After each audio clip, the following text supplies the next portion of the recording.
briefing to order as I welcome you to the 40th Cabinet meeting this week in Matrix.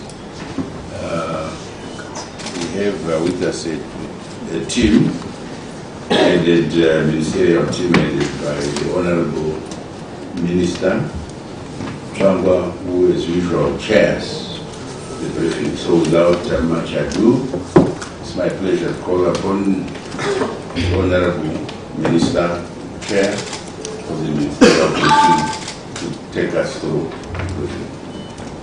Thank you, Chief Secretary. Good afternoon to you. I'm here with my colleagues, Honorable Ziambi, Minister of Justice, Honorable Stemson Nyoni, Minister of Women Affairs and SMEs, but Acting Minister of Social Welfare, Public Service, isn't it? And of course, Honorable Moyo, the Minister of Health. They are here to take up your questions. Today, Cabinet considered and approved the Memorandum of Understanding between the Republic of Zimbabwe and Life Academy on cooperation in the field of energy. The memorandum provides a governing framework for cooperation and investment in the development of renewable energy sources, thereby boosting the use of clean energy in the country. The Memorandum of Understanding underscores government's commitment to enhance local generation of energy, which is expected to lead to increased access to affordable, reliable, renewable energy and access to electricity by the vulnerable and disadvantaged communities of our country. Life Academy is a global actor in capacity building and knowledge exchange for sustainable development, and was commissioned by the Swedish Development Cooperation Agency, SIDA, to plan and to implement a global capacity development program on renewable energy to contribute to the development of renewable energy and energy efficiencies. The program will be premised on 3 pillars, which are as follows: learning and knowledge transfer, change management, and experience sharing to include policy formulation, technology solutions, and investments. This program will seek to develop modern and sustainable energy systems inclusive of all forms of renewable energy, such as solar, wind, hydro, bio, which includes waste to energy, and geothermal. The development of these renewable energy sources will promote sustainable use of natural resources and environmental conservation. The envisaged training program, which has already commenced, will be expanded to benefit many Zimbabweans as part of the broader human capacity development program for the nation, which is in line with Vision 2030. Then Cabinet was also briefed on the industrial action by doctors in City of Harare nurses, and this was done by the Minister of Health and Child Care, Dr. Obadiah Moyo. The strike by the doctors over conditions of service has now gone beyond over 70 days. The Minister informed Cabinet as follows. On the Harare City Council nurses, the situation at the municipal clinics remains constrained, as only 35 out of the expected 105 nurses turned up for duty at the 5 polyclinics and 1 hospital. The nurses had withdrawn their labor over delayed salary payments, but are still refusing to resume duty even after receiving their salaries. The action by the nurses is illegal, and the employer has been advised to commence disciplinary processes on the striking nurses. This is in line with the country's laws. As such, therefore, only those nurses reporting for duty will be paid while their conditions of service are being looked into. Meanwhile, and mindful of the hardships innocent patients are facing as a result of this illegal job action, Harare City Council has rationalized services to polyclinics as follows: Mavuku, Tafara, Kuadzana, Mfakose, Hatfield, and Glenview. The Beatrice Road Infectious Diseases Hospital is also attending to patients.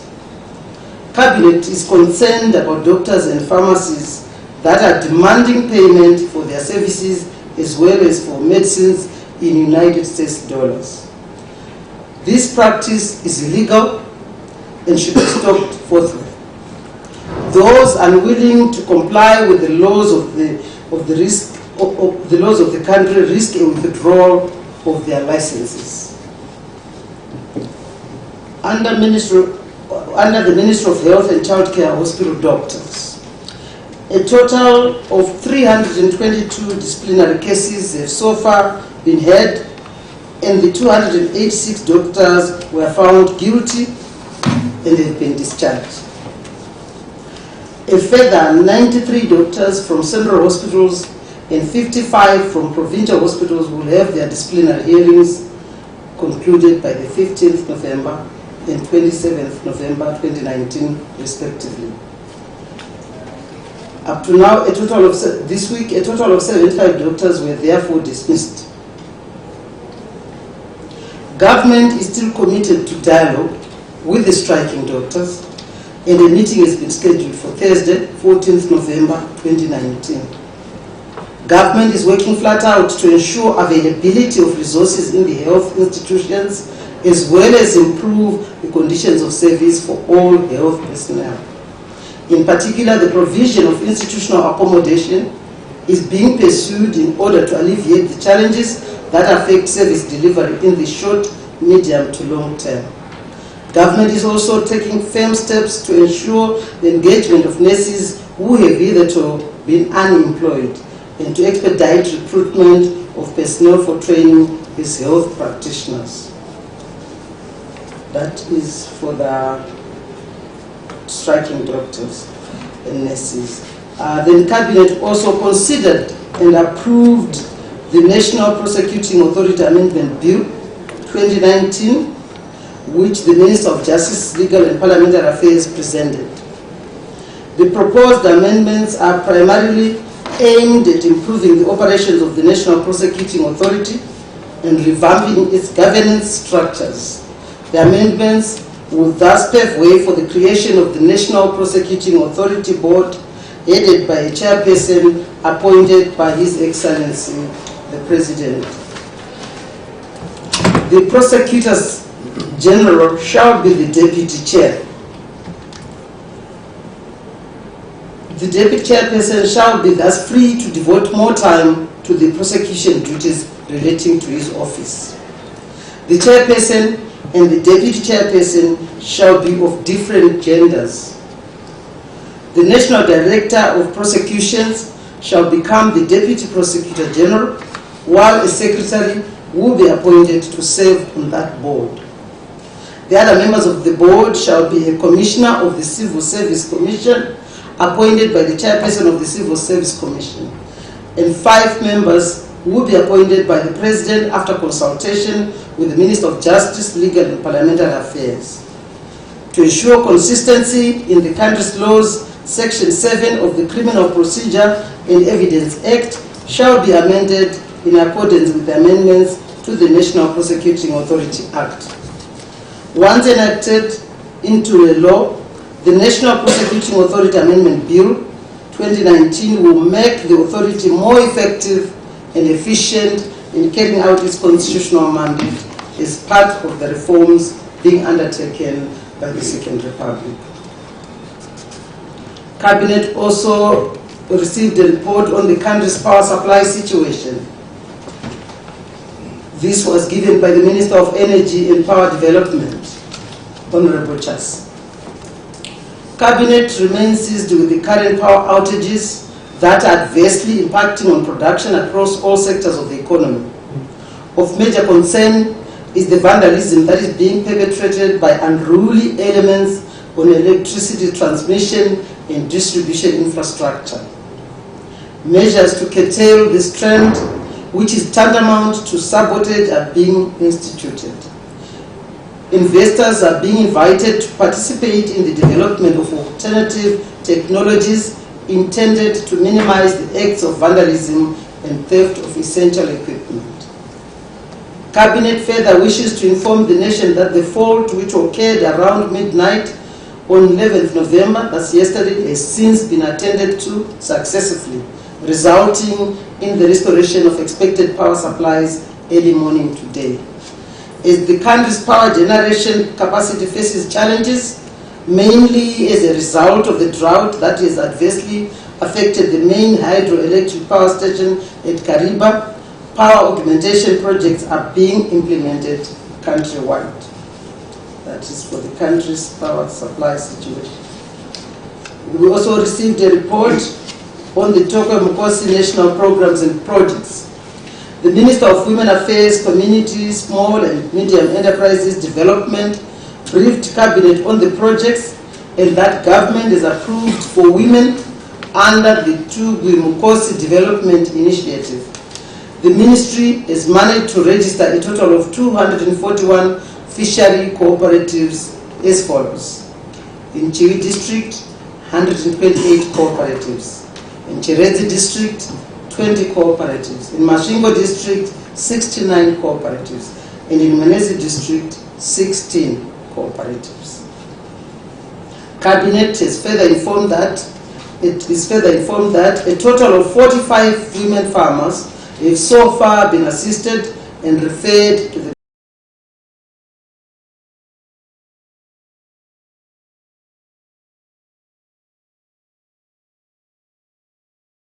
Ministry of Lands, Agriculture, Water and Rural Settlement to enable them to apply for irrigation plots and commercial land at Tugwi Mukosi.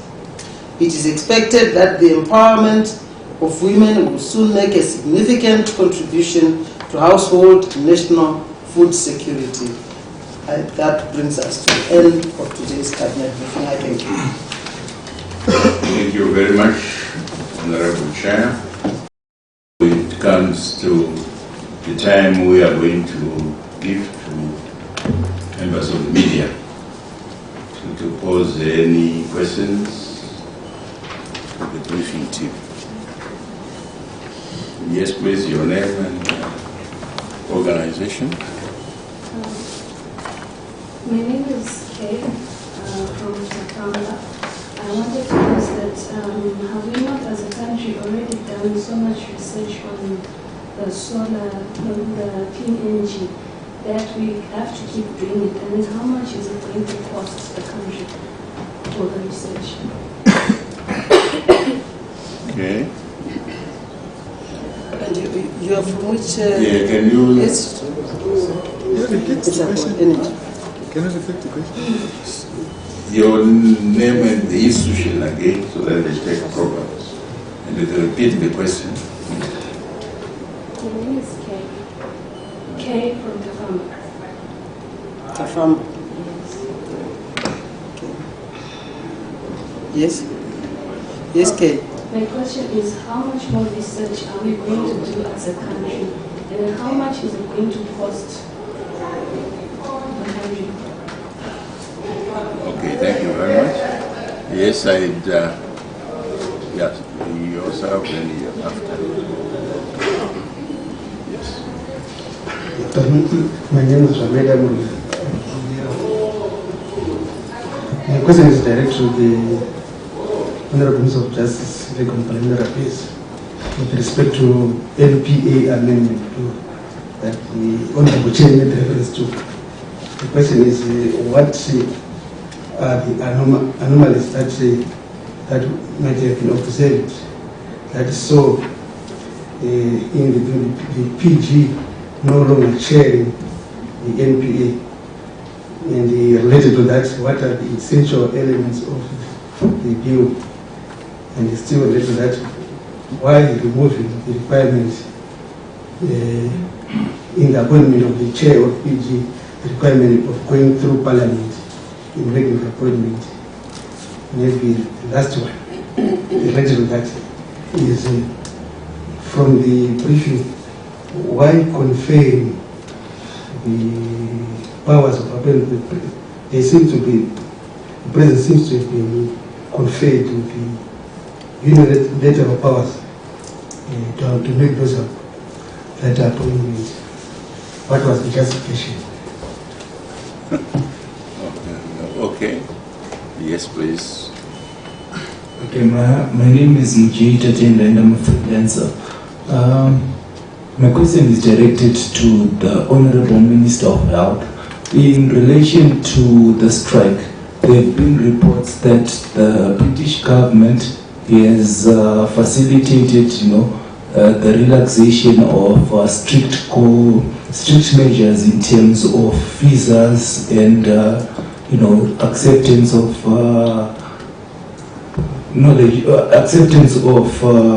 transfer for doctors. In light of that, what's our government position if these doctors go to Europe, employed by European countries? What measures have we facilitated to see that we can cover this gap?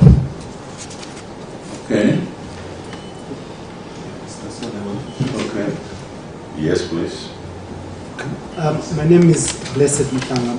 My question is directed to the Minister of Health.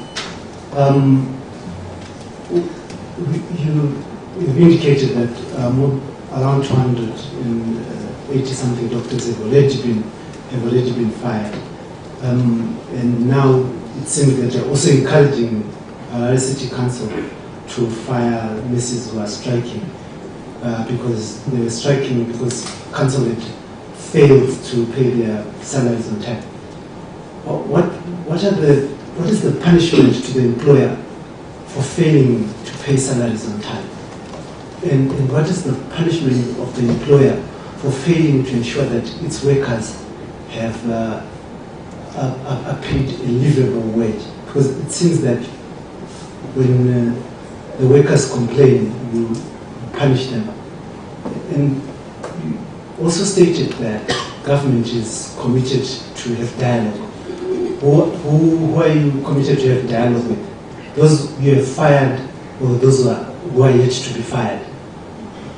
I also understand that senior doctors have written to government and indicated that they are also going to be withdrawing their services if the punitive action taken against junior doctors is not reversed. Is government worried about that, and what is it doing? Okay, that's the last of the first session. We will go to the second session as usual. So can we have the Honorable Ministers through the chair to respond to the questions? Thank you very much. Thank you very much, Chief Secretary, and thank you for the good questions. The first question was from Kate Afamba, and I think the question was how much more research is government doing in the, I don't know whether it's in all the other things or in the renewable energy, but all what I can say, I see Honorable Chassis is not here to give the real details, but I think research, you continuously do research. There is no limit to research. I think we are working on making sure that we get the best out of what we want. So as to how much, as you wanted that detail, I don't have. As you can see, Minister Chassis is not here. Zamaida Murgira, that's Harold. It's a lot of questions on the NPA amendment bill. It says, what did you see to change that the PG should no longer chair? And why also did you remove the requirement of going through Parliament? And it says, it looks like you've conferred unilateral powers to the President to making those appointments. So, here we go. Thank you, Honorable Chair. My response to the question is, if you go to section 259 of the Constitution, subsection 10, it speaks about the need to have an Act of Parliament that must provide for the appointment of a board to employ persons to assist the Prosecutor General. The key word there is to employ persons. So this board is a specific function, which is employment and administration. The Prosecutor General is a specialized person with a job to prosecute. So in terms of good governance, you would rather the Prosecutor General concentrate on the key function that is hired to do, that is prosecution, which entails that he has to exercise his mind along those lines. And the board will then assist him.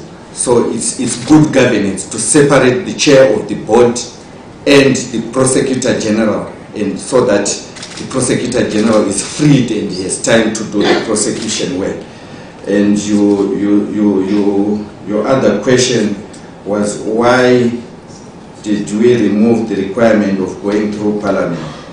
According to the current law, the Prosecutor General was not appointed through Parliament. It was through JSC, which was actually a very huge anomaly. The Prosecutor General is not part of the Judicial Service Commission. In fact, he appears before the Judicial, and these are the ones that were motivating the appointment and disappointment of the Prosecutor General. That is what we are cleaning up in terms of the constitutional amendment, and not through the NPA bill. The NPA bill, what we are simply doing, we had several anomalies, like the appointment of the secretary to the board.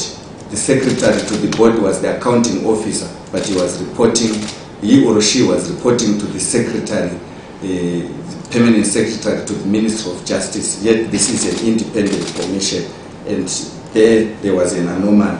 And we also are cleaning it up to ensure that we have deputy prosecutor generals as opposed to having director or national director of prosecution. So this is to clean it up, ensure that the NPA operates efficiently as compared to the structure that is there currently, I think. Thank you very much, Minister Ziandi. Just there's one question which K. Tafamba. Is Tafamba your last name or is the institution? No, I said K from Tafamba. Yeah. I forgot. Sorry. The last bit they were meant, I forgot. Why conferring powers to appoint on the president? In fact, the president is appointing from a pool that he didn't choose.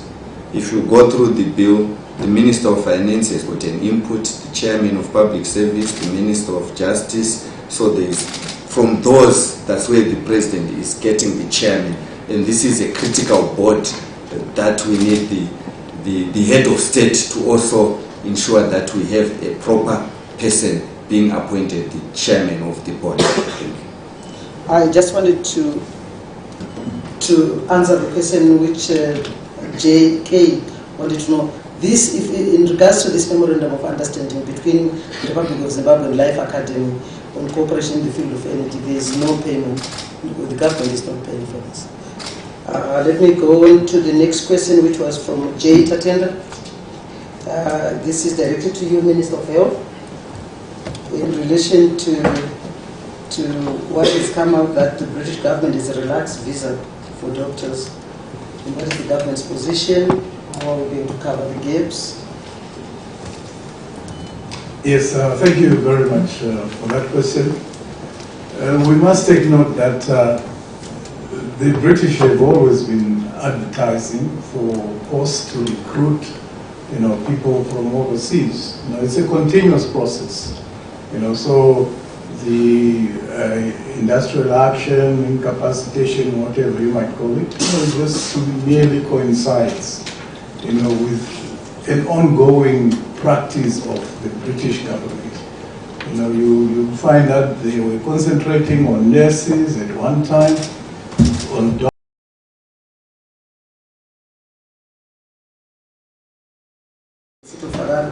To also go through the disciplinary hearings.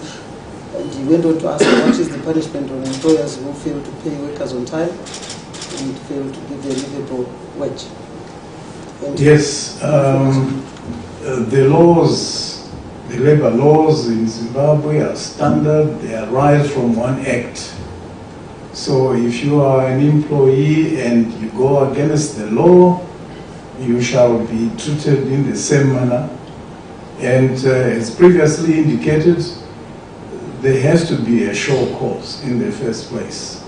So like what happened with the doctors, there was a request for a show cause.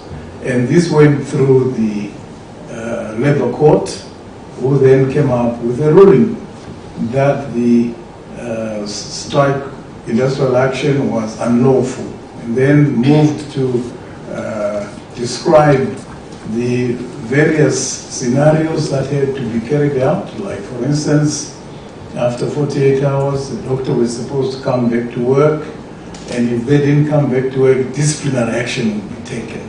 So the same thing will happen, with the seat of Harare. It has to be standard, and it's in all fairness, so that it's not government which is imposing. It is the courts which are imposing rather than the government. The two parties are government and the employee. And so the employer cannot meet punishment before they receive the correct instruction from the courts. So that is what is going to happen. And in the case of the city of Harare nurses, they were actually paid. Yes, they might have received their pay late, but they were paid in full. Their salaries were paid in full. So the employer, you wanted the employer to be punished. It's not that the employer should be punished, because the employer corrected the situation. But the nurses, even after being paid, they decided not to come back to work. You see, so they have to, we have to follow the law here. If they had come back to work after being paid, obviously that would make a lot of sense. But after being paid all their dues, they still decided that they would not come back to work, which now shows some ulterior motive. And therefore government has to go, the city has to go, to the courts, and seek the correct guidance. At this stage, the city medical department are seeking for the correct guidance, which they will get from the courts.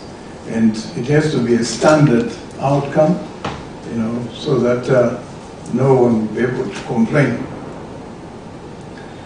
And then there was the other question. Yes, sure. Can I proceed? You have them, huh? Yes. Okay, good. So you can read them. Yes, the other question was actually on the, we talked about government's commitment to dialogue. And the question was, who are you dialoguing with? Since are you dialoguing with those who have been fired? Yes, the issue of dialoguing never stopped. As a ministry, we've always been talking with the junior doctors, talking with the senior doctors, so that has been a continuous process, really, to the extent that there is really no need for mediation, because we are talking on a continuous basis.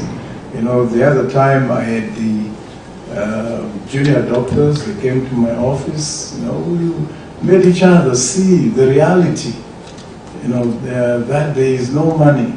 We even invited the personnel from the Ministry of Finance, who then explained to them in detail, and they were left without any doubt that there was no money in government, and there isn't.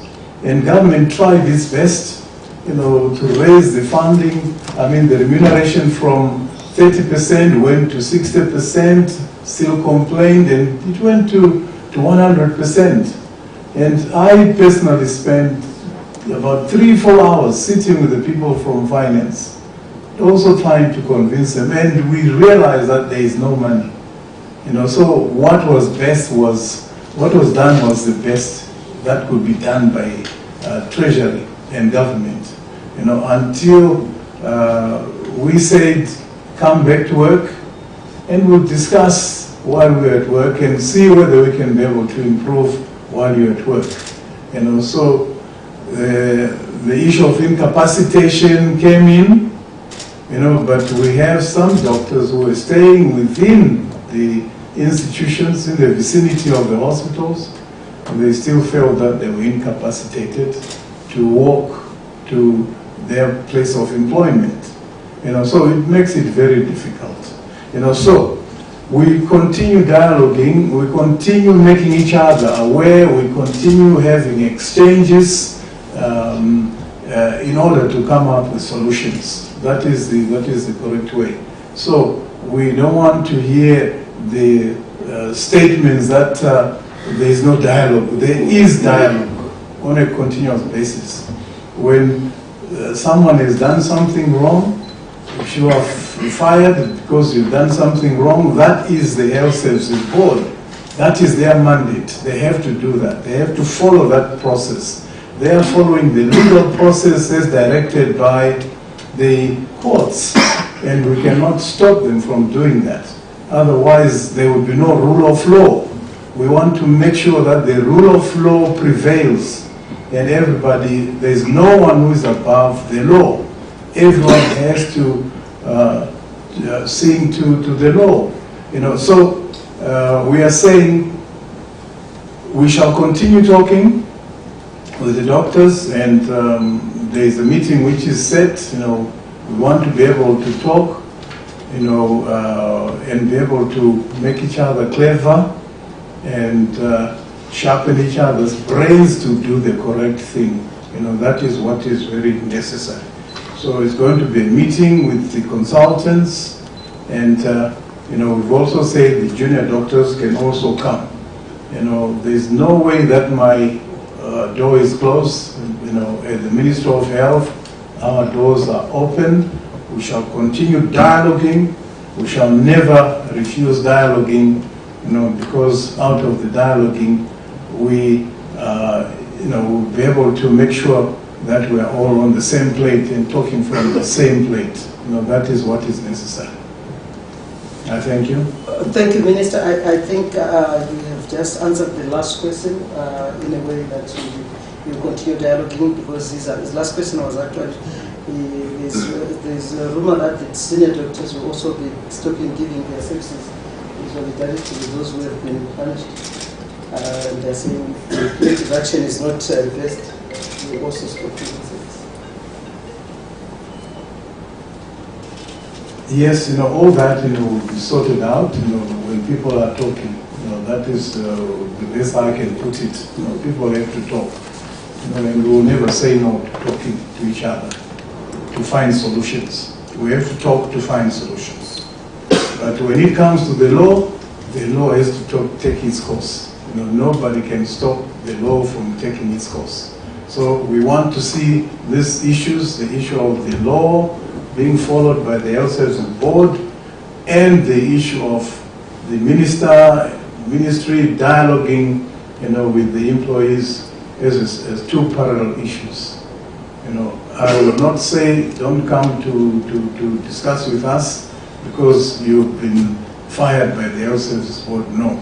I actually want to hear what it is that they will be able to say in relation to all those issues, so that we can be able to make each other clever, just like what we did when we called the Minister of Finance to clarify all these issues.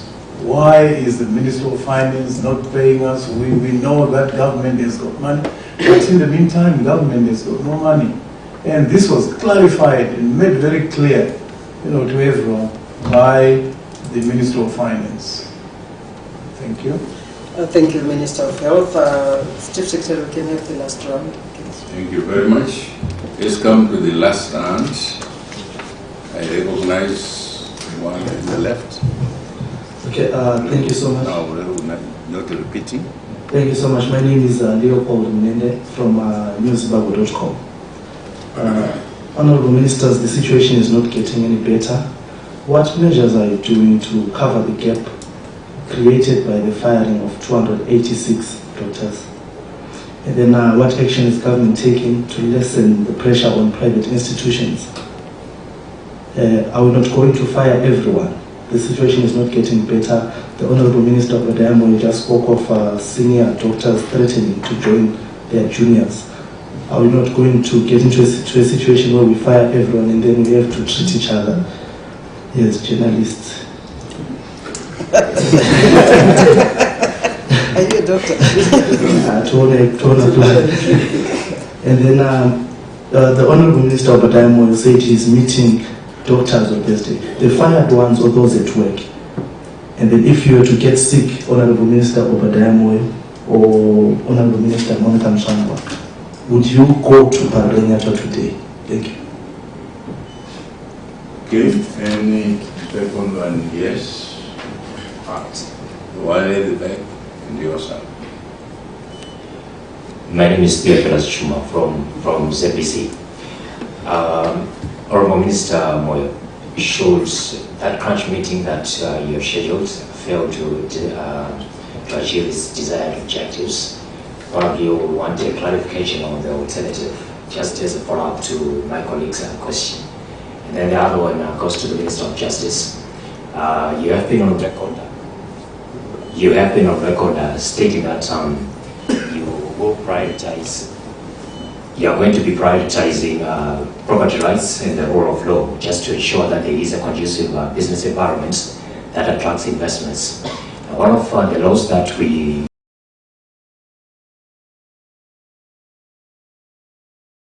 have generated much hype within the business community relates to the ZIDA bill. There seems to be a bit of slight lagging behind on that piece of document. Apart from that, what else, from what you promised that you're creating laws to safeguard property rights and the rule of law, how have you fared in terms of coming up with that, those important piece of documents to guarantee investor confidence within the country's investment climate? Okay.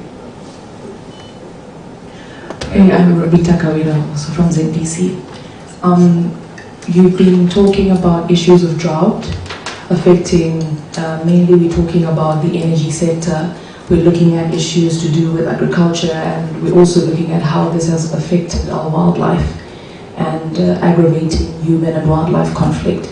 But there is not much talk about the compensation of the people in the areas surrounding wildlife conservancies, and what is the state of the compensation policy in regards to people affected by human and wildlife conflicts. And also in some of these remote areas, they have to travel such long distances to get to the nearest clinic just to get some assistance after getting these attacks. The Ministry of Health, maybe, what are you doing also in this area to ensure that you're assisting in that? Okay. Okay, my question is directed to the Minister of Energy. In light of the Life Academy and GOZ partnership, the first question is in relation to the climate change and the ratification of the Paris Agreement, which comes into effect next year. What measures is government put in place to see to it that this partnership also, researches and looks for information related to climate change and how the Paris Agreement, which comes into effect next year, can be further enhanced? And my second question is, in relation to that, is we have a lot of deposits in terms of lithium, and the world is moving to an autonomous, mobile state where most vehicles are being driven by lithium-powered batteries. I wanted to know whether this research is also going to incorporate lithium, as a central force in terms of renewable energy processes. Thank you. That's our last, session. I refer you back to the Honorable Ministers, to the Chair, to make their final response. All right, thank you very much, Secretary, and thank you for those questions. Leo, newsbible.com. The question is directed to Honorable Minister of Health. What measures are you doing to cover the gaps? Yes, we know the situation is not getting better, and we actually asked the question that if we were to get sick, would we go to hospital? But this is really a serious situation. That's why government is seized with making sure that there are interventions to make sure that everybody gets treated. Minister of Health. Yes, you're quite right, Chair. Interventions have to be made, and the situation is that, first of all, I want to correct your statement that I said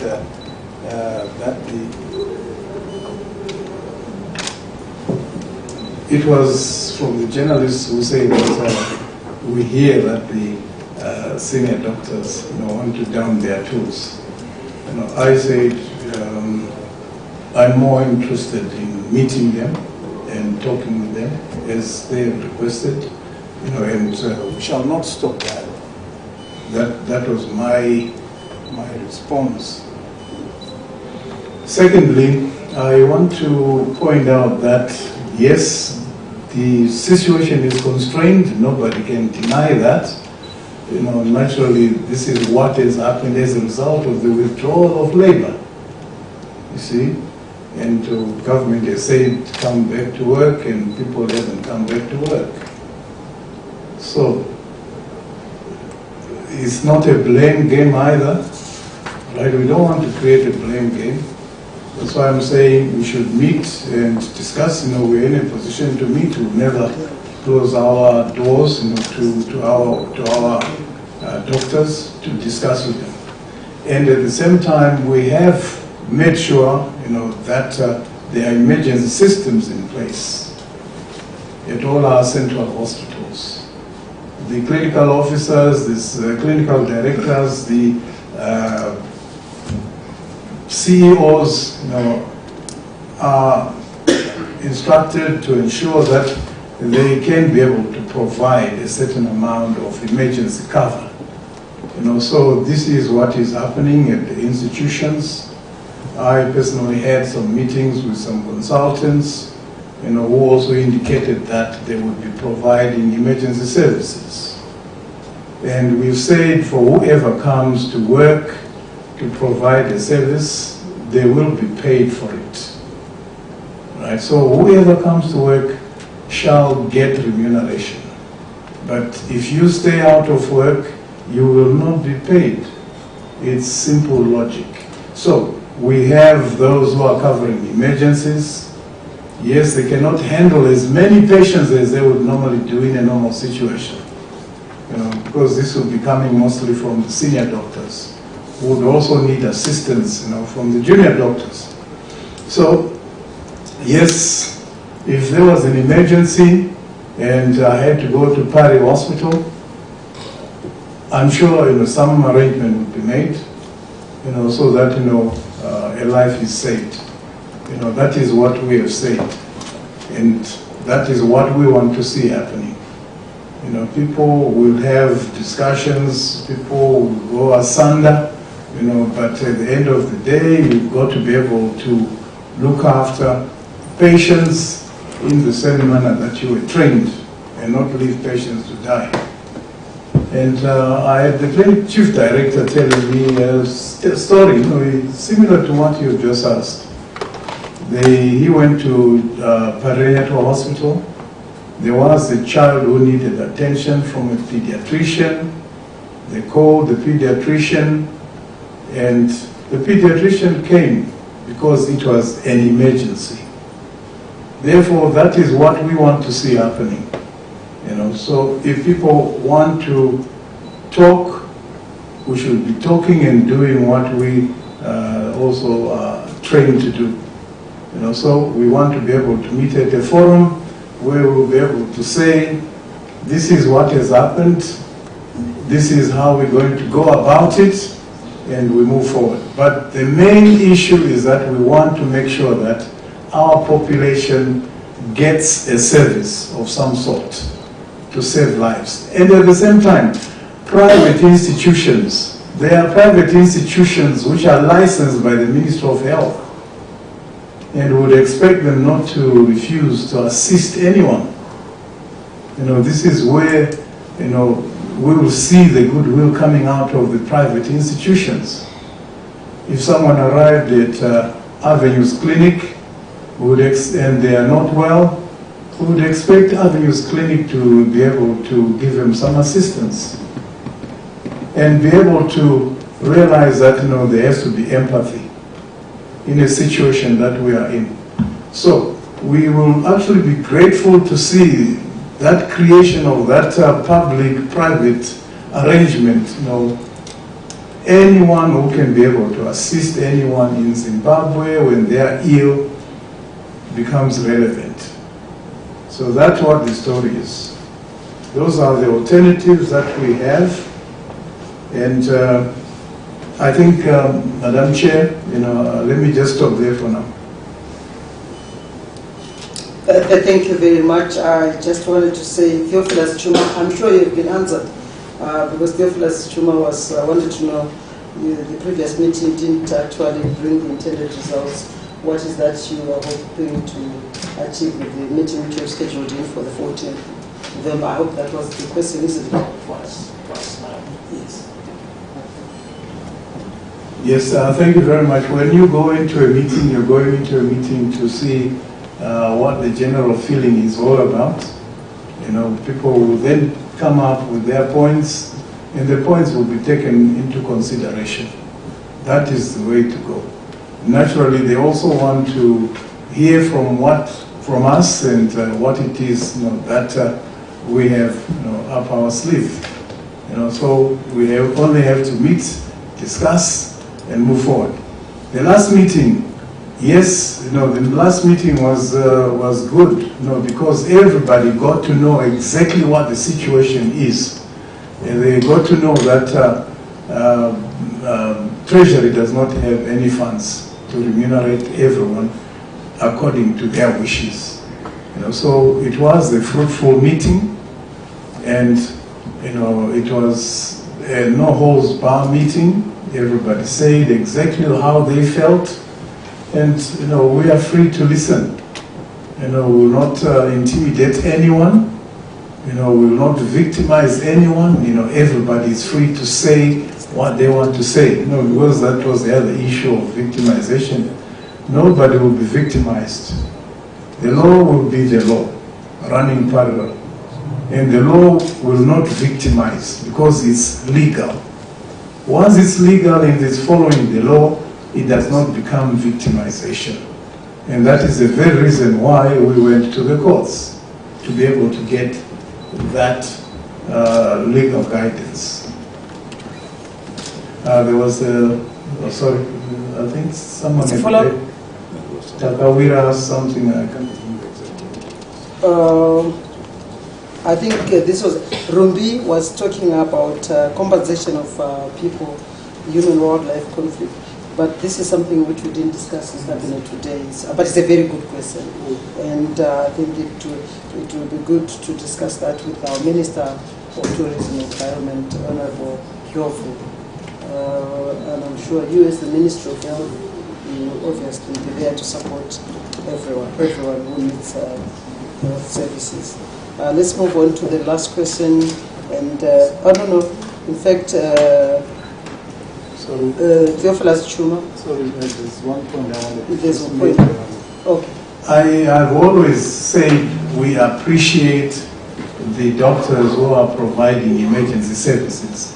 And I want to continue saying the same. And we want to thank them very much for looking after those patients who have turned up at their institutions. I think that is the attitude we all have to adopt to be able to assist those who arrive at our institutions and they need their life saved. It would be really devilish if we were to look at someone and leave them to die. So I continue to appeal that let's provide that service as much as we can. Thank you.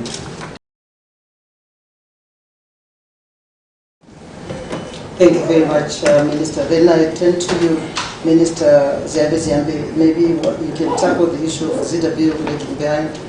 And it says we need to guarantee investor interest into the country.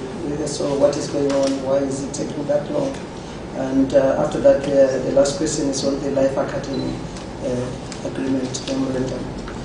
They just wanted to know whether this research will include also the climate change and also the issue of lithium-powered batteries is a renewable process. Thank you. Thank you, Honorable Chair. The issue of the ZW was not discussed in Cabinet today, but I can assure you I restored it on the order paper today, and we are going to expedite it. And in terms of property rights and rule of law, I'm sure you have seen several pieces of legislation that we passed, the Companies Bill, Judicial Laws Amendment, that took into consideration that we have to create commercial courts to settle commercial disputes. We want to have virtual courts. All that has been done by government in the Second Republic to ensure that we create an environment where the ease of doing business, the environment is good. So that is what we are doing, and we'll continue to do that going forward. On the Life Academy agreement, this is an agreement where Life Academy, with the support from CEDA, will ensure that we have the relevant knowledge in terms of renewable energy.